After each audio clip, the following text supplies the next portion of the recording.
Kemampuan rudal balistik dan hipersonik Iran menembus sistem pertahanan udara Israel dalam perang 12 hari sepanjang 13 hingga 24 Juni 2025, membuat perimbangan kekuatan militer di Timur Tengah menjadi relatif setara dengan Israel. Israel unggul dengan kemampuan jet tempur, Iran unggul dengan rudal hipersoniknya. Iran menembakkan paling tidak 500 rudal dan meluncurkan 1.100 pesawat nirawak, drone, ke Israel dalam perang 12 hari yang bertajuk Operasi True Promise 3. Dari antara jumlah itu, Times of Israel mencatat, 5 pangkalan militer Israel dihajar oleh 6 misil Iran. Selain itu, terdapat 36 rudal dan 1 drone yang menghantam wilayah berpenduduk di Israel. Lolosnya sebanyak 42 rudal Iran tersebut merupakan kenaikan kemampuan penetrasi misil Iran dibandingkan dalam serangan Operasi True Promise 2 pada Oktober 2024, yang tercatat meloloskan sekitar 20 hingga 35 misil. Pada operasi Oktober 2024 tersebut, area pangkalan udara Nevatim di Negev dihantam oleh 20 hingga 32 rudal, yang merusak hanggar dan landasan pacu sebagaimana dipantau oleh The Observer, NPR, dan The Washington Post. Selebihnya adalah area warga sipil di sekitar markas Mossad di Tel Aviv.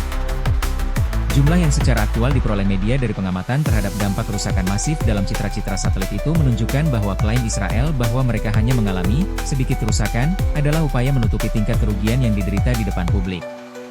Hal itu antara lain dibuktikan dengan upaya pemerintah Israel untuk menutupi kerusakan yang terjadi dan perintah untuk menangkap warga Israel yang menyebarkan tanpa izin gambar-gambar kerusakan akibat rudal Iran. Dengan jumlah rudal yang mengenai sasaran pada Operasi True Promise 3 tersebut, proporsi keberhasilan sasaran mencapai 8,5% yang merupakan angka yang signifikan. Terlepas dari kemampuan Israel mengebom wilayah Iran berulang kali, kerusakan yang ditimbulkan oleh rudal Iran tampaknya jelas menjadi salah satu pendorong penting bagi kesediaan Israel untuk melakukan gencatan senjata.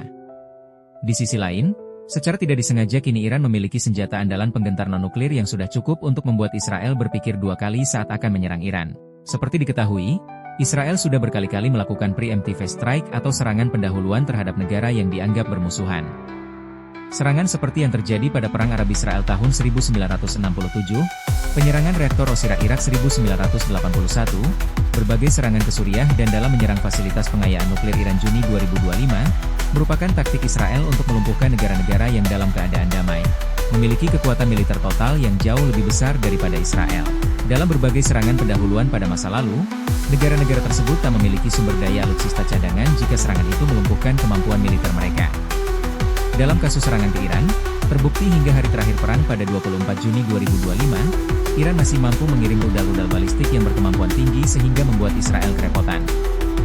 Hanya karena bantuan Amerika Serikat dengan pengeboman oleh pesawat stealth B-2 Spirit, akhirnya Israel mampu menghentikan keberingasan rudal-rudal balistik dan hipersonik Iran melalui perjanjian gencatan senjata. Namun, kemampuan rudal Iran yang luar biasa itu tampaknya akan terus menjadi bayang-bayang ancaman kepada Israel di masa depan.